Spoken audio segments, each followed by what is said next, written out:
శ్రీ సాయినాథాయ నమః. శ్రీ సాయి సచ్చరిత్రము 35వ అధ్యాయం. 35వ అధ్యాయం. ఊది మహిమ. కాకా మహాజని స్నేహితుడు, కాకా మహాజని యజమాని, బాంద్రా అనిద్ర రోగి, బాలాజీ పాటిల్ నేవాస్కర్, సాయి పాము వలె కనిపించుట. ఈ అధ్యాయంలో కూడా ఊది మహిమ వర్ణితము. ఇందులో బాబా 2 విషయములలో పరీక్షింపబడి లోపం లేదని కనుగొనబడుట కూడా చెప్పబడినది. బాబాను పరీక్షించు కథలు మొట్టమొదటి చెప్పేదను. ఆధ్యాత్మిక విషయములలో లేదా సాధనలందు శాఖలు మన అభివృద్ధికి అడ్డుపడును. భగవంతుడు నిరాకారుడని నమ్మువారు భగవంతుడు ఆకారం కలవాడని నమ్మువారిని ఖండించి అది వట్టి భ్రమ అనెదరు. యోగేశ్వరులు మానవులు మాత్రమే కనుక వారికి నమస్కరింపనేలా అందురు. ఇతర శాఖల వారు కూడా ఆక్షేపణ చేయుదురు. వారి సద్గురువు వారికి ఉండగా ఇతరుల యోగులను నమస్కరించి వారికి సేవ చేయనేలా అందరూ. సాయిబాబా గురించి కూడా అట్టి ఆక్షేపణ చేసిరి. షిరిడీకి వెళ్లిన కొందరిని బాబా దక్షిణ అడిగాను. యోగుల ప్రకారం ధనం ప్రోగు చేయడం శ్రేయస్కరమ, వారిట్లు ధనము జాగ్రత్త చేసినచో వారి యోగి గుణములు ఎక్కడా అని విమర్శించిరి. అనేక మంది బాబాను వెక్కిరించుటకు షిరిడీకి వెళ్లి తుదకు వారిని ప్రార్థించుటకు అచటనే నిలిచిపోయిరి. అటువంటి 2 ఉదాహరణలు. కాకా మహాజని స్నేహితుడు నిరాకారుడు భగవంతుడిని ఆరాధించువాడు. విగ్రహారాధనకు అతడు విముఖుడు. అతడు ఊరికనే వింతలేమైనా తెలుసుకుంటకు షిరిడీ పవన్ అంగీకరించాను. కానీ బాబాకు నమస్కరించునని వారి దక్షిణ ఇవ్వనని చెప్పాను. కాకా ఈ షరతులకు ఒప్పుకొనను. ఇద్దరు శనివారం రాత్రి బొంబాయి విడిచి ఆ మరుసటి దినం షిరిడీ చేరిరి. వారు మసీదు మెట్లు ఎక్కగానే కొంచెం దూరం ఉన్న మహాజని స్నేహితుడిని మంచి మాటలతో ఆహ్వానించాను. ఆ కంఠధ్వని మిక్కిలి చిత్రంగా ఉండెను. కంఠం అతని తండ్రి కంఠం వలె ఉండెను. కంఠము గతించిన తన తండ్రిని జ్ఞప్తికి తెచ్చెను. శరీరం సంతోషంతో ఉప్పొంగను. కంఠపు ఆకర్షణ శక్తి ఏమని చెప్పుదును. మిగుల ఆశ్చర్యపడి ఆ స్నేహితుడు ఇది తప్పనిసరిగా మా తండ్రి కంఠమే అనెను. వెంటనే మసీదు లోపలికి వెళ్లి తన మనోనిశ్చయమును మరిచినవాడే బాబా పాదములకు నమస్కరించెను. ఉదయం ఒకసారి, మధ్యాహ్నం ఒకసారి బాబా దక్షిణ అడుగగా కాకా మహాజన్ ఇచ్చెను. బాబా కాకానే దక్షిణ అడుగుచుండెను, కానీ అతని స్నేహితుడిని అడగలేదు. అతని స్నేహితుడు కాకా చెవులో బాబా నిన్నే దక్షిణ అడిగాను, నేను నీతో ఉన్నా, నన్నెందుకు విడిచిపెట్టుచున్నారు అనెను. నీవే బాబాని అడుగుము అని అతడు జవాబిచ్చాను. తన స్నేహితుడు ఏమని చెవిలో ఊదుచున్నాడని బాబా కాకాని అడగగా తన స్నేహితుడు తాను కూడా దక్షిణ ఇవ్వవచ్చునా అని అడుగుచున్నాడని.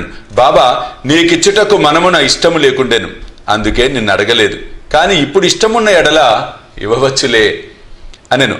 కాకా ఇచ్చినంత అనగా 17 రూపాయల దక్షిణను అతని స్నేహితుడు కూడా ఇచ్చెను. బాబా ఇప్పుడు కొన్ని మాటలు సలహా రూపమున ఇట్లు చెప్పాను.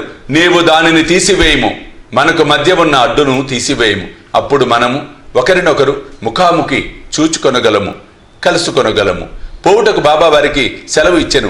ఆకాశము మేఘములతో కమ్మి ఉన్నప్పటికీ, వర్షము వచ్చినేమో అని భయము కలుగుచున్నప్పటికీ ప్రయాస లేకుండా ప్రయాణం సాగునని బాబా ఆశీర్వదించెను. ఇద్దరు సురక్షితంగా బొంబాయి చేరిరి. అతడి ఇంటికి పోయి తలుపు తీసరికి 2 పిచ్చుకలు చచ్చిపడి ఉండెను. ఇంకొకటి కిటికీ ద్వారా ఎగిరిపోయాను. తానే కిటికీ తెరిచి ఉంచినచో పిచ్చుకలు రక్షింపబడి ఉండును. వాని అదృష్టానుసారముగా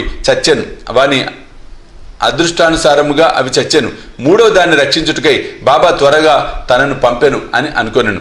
కాకా మహాజని యజమాని ఠక్కర్ థర్మ్సే జటాబాయ్ హైకోర్టు ప్లేడరు ఒక కంపెనీ కలదు.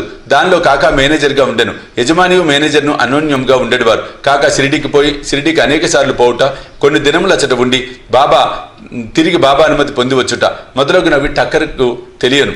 కుతూహలం కోసము బాబాను పరీక్షించే ఆసక్తితో టక్కర్ కాకాతో హోలీ సెలవులలో షిరిడీకి పోవ నిశ్చయించను. కాకా ఎప్పుడు తిరిగి వచ్చును అన్నది నిశ్చయంగా తెలియదు కనుక టక్కర్ ఇంకొకరిని వెంట తీసుకుని వెళ్ళాను. ముగ్గురు కలిసి బయలుదేరి బాబాకి చుట్టుకై కాకా 2 సార్లు ఎండు ద్రాక్ష పండ్లు గింజలతో ఉన్నవి దారిలో కొనెను. వారు షిరిడీకి సరైన వేళకు చేరి బాబా దర్శనముకై మసీదుకు పోయిరి. అప్పుడు అక్కడ బాబా సాహెబ్ తర్కడ్ ఉండెను. టక్కర్ మీరెందుకు వచ్చిద్దరని తర్కడ్ని అడిగాను. దర్శనం కొరకని తర్కడ్ జవాబిచ్చాను. మహిమలు ఏమైనా జరిగినవా అని టక్కర్ ప్రశ్నించాను. బాబా వద్ద ఏమైనా అద్భుతములు చూచుట తన నైజం కాదని, భక్తులు ప్రేమతో కాంక్షించినది తప్పక జరుగునని తర్కడ్ చెప్పాను. కాక బాబా పాదములను నమస్కరించి ఎండు ద్రాక్ష పండ్లను అర్పించాను. బాబా వారిని పంచిపెట్టమని ఆజ్ఞాపించాను. టక్కర్కు కొన్ని ద్రాక్షలు దొరికెను. అతనికి అవి తినుటకు ఇష్టం లేదు. ఎందుచేతనగా తన వైద్యుడు కడిగి శుభ్రపరచనిదే ద్రాక్షలు తినకూడదని సలహా ఇచ్చి ఉండెను. ఇప్పుడు అతనికి అది సమస్యగా తోచెను. తను వారిని తినుటకు ఇష్టం లేదు. కానీ బాబా తినుట ఆజ్ఞాపించుటచే పారవేయలేకుండెను. పారవేసినట్లయితే బాగుండదని వాని నోట్లో వేసుకొనెను. గింజలను ఏమి చేయవలెనో తోచుకుండెను. మసీదులో గింజలు ఉమ్ముటకు జంకుచుండెను. తన ఇష్టంనకు వ్యతిరేకంగా తొదకు గింజలు తన జేబులోనే వేసుకొనెను. బాబా యోగి అయినచో తన ద్రాక్ష పండ్లు ఇష్టం లేదని తెలియదా? బాబా వాని నేల బలవంతంగా ఇచ్చెను. ఈ ఆలోచన అతని మనసును తట్టగానే బాబా ఇంకొన్ని పండ్లను ఇచ్చెను. అతడు వానిని తినలేదు, చేతిలో పట్టుకొనెను. బాబా వానిని తినుమనెను. వారి ఆజ్ఞానుసారం తినగా వానిలో గింజలు లేకుండెను. అందుకు అతడు ఆశ్చర్యపడెను, అద్భుతములు చూడలేదనుకోనెను. కానీ అతనిపై అద్భుతం ప్రయోగింపబడెను. బాబా తన మనసును కనిపెట్టి గింజలు గల ద్రాక్ష పండ్లను గింజలు లేని వానిగా మార్చివేశాను. ఏమి ఆశ్చర్యకరమైన శక్తి! బాబాను పరీక్షించుటకు తర్కడి కెట్టి ద్రాక్షలు దొరికెనని అడిగాను. గింజలతో ఉన్నవి దొరికెనని తర్కడి చెప్పాను. టక్కర్ ఆశ్చర్యపడెను. తన యందు ఉద్భవించుచున్న నమ్మకము దృఢపరచుటకై బాబా యథార్థముగా యోగి అయినచో ద్రాక్ష పండ్లు మొట్టమొదట కాకాకి ఇవ్వవలను అనుకొనెను. అతని మనసునందున ఈ సంగతి కూడా గ్రహించి బాబా కాకా వద్ద నుంచి ఎండు ద్రాక్షల పంపిణీ ప్రారంభించవలెనని ఆజ్ఞాపించెను. ఈ నిదర్శనంతో టక్కర్ సంతృష్టి చెందెను. శ్యామ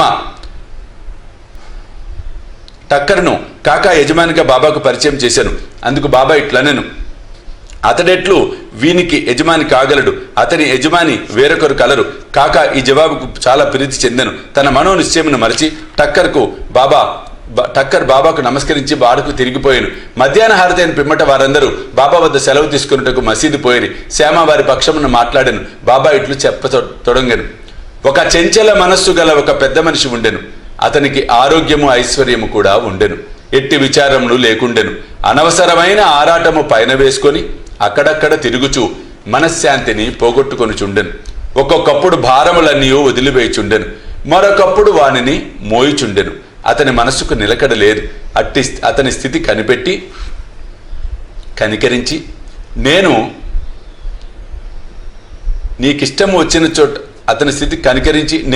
నీకిష్టము వచ్చిన చోట నీ నమ్మకము పాదుకొల్పము. ఎందుకిట్లు భ్రమించదవు? ఒకే చోటును ఆశ్రయించుకొని నిలకడగా ఉండుమని చెప్పి తిని. వెంటనే టక్కరిదంతే తన గురించి అని గ్రహించాను. కాకా కూడా తన వెంట రావాలను అనుకున్నాను. కానీ కాకాకు అంత త్వరగా షిరిడి విడిచుటకు ఆజ్ఞ దొరుకునని ఎవరు అనుకోనలేదు. బాబా దీన్ని కూడా కనుగొని కాకాను అతని యజమానితో పాటు పోవుటకు అనుమతి ఇచ్చాను. ఈ విధంగా బాబా సర్వజ్ఞుడు అనుటకు టక్కర్కి ఇంకొక నిదర్శనం దొరికాను. బాబా కాకాను 15 రూపాయల దక్షిణ అడిగి పుచ్చుకొని అతనికి ఇట్లని చెప్పాను, నేను 1 రూపాయి దక్షిణ ఎవరి వద్ద నుంచి కానీ తీసుకొనినచో దానికి 10 రెట్లు ఇవ్వవలసి వచ్చును. నేను ఊరకనే ఏమీ తీసుకొనను. యుక్తాయుక్తములు తెలియకుండా ఎవరిని అడగను. ఫకీర్ ఎవరిని చూపునో వారి వద్దనే నేను తీసుకొనేదను. ఎవరైనా ఫకీరు గత జన్మ నుంచి బాకీ ఉన్నచో వాని వద్దనే ధనము పుచ్చుకొందును. దానము చేయివాడిచ్చినది ప్రస్తుతము విత్తనములు నాటు వంటిది. అది మనమునందు గొప్ప పంట అనుభవించుటకే. ధర్మము చేయుటకు ధనమును ఉపయోగించవలెను. దానిని సొంతమునకు వాడుకొనినా అది వ్యర్థమగిపోగును. గత జన్మలో నీవిచ్చి ఉంటే కాని నీవిప్పుడు అనుభవించలేవు. కనుక ధనము పొందవలనచో దానిని ప్రస్తుతం ఇతరులకు ఇచ్చుటే సరైన మార్గము. దక్షిణ ఇచ్చుచున్నచో వైరాగ్యము పెరుగును.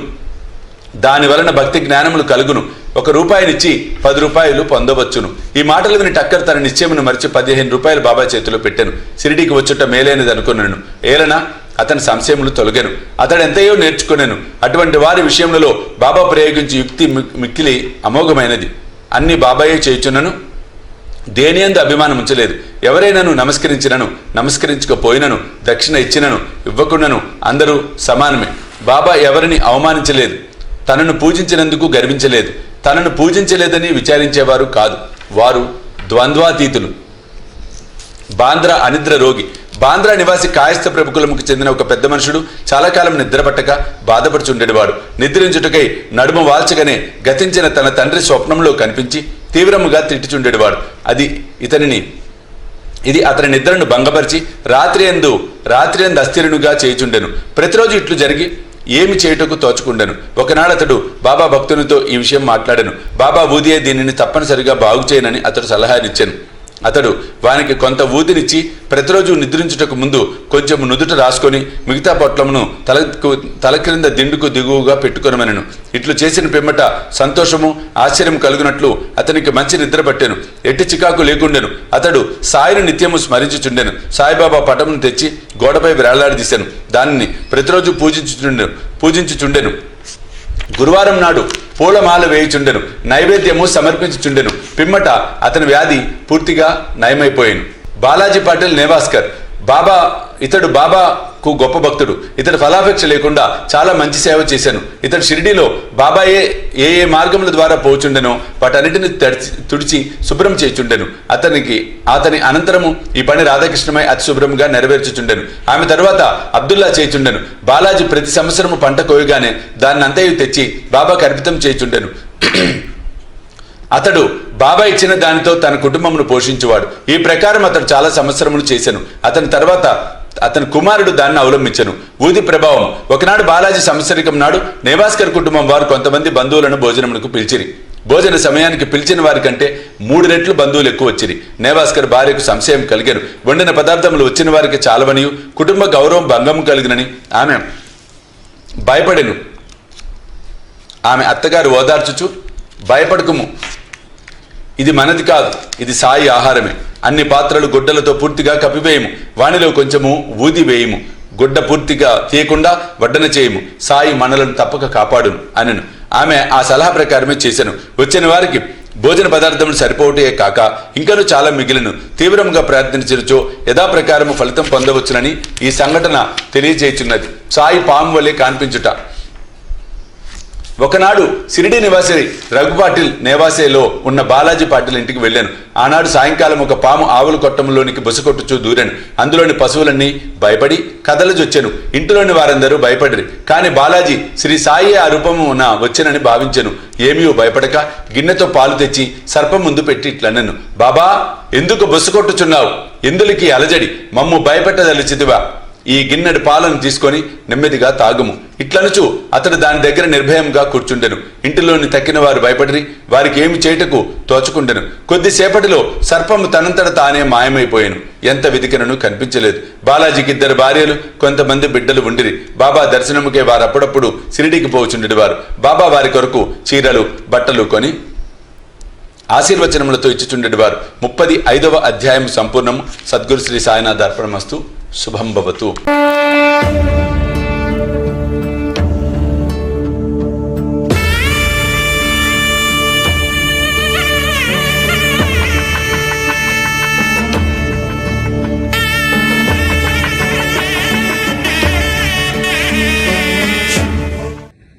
సాయి దివ్య రక్షా కవచ యంత్రానికి స్వర్ణ కవచం, స్వర్ణ తాపడం మనం చేయించబోతూ ఉన్నాం.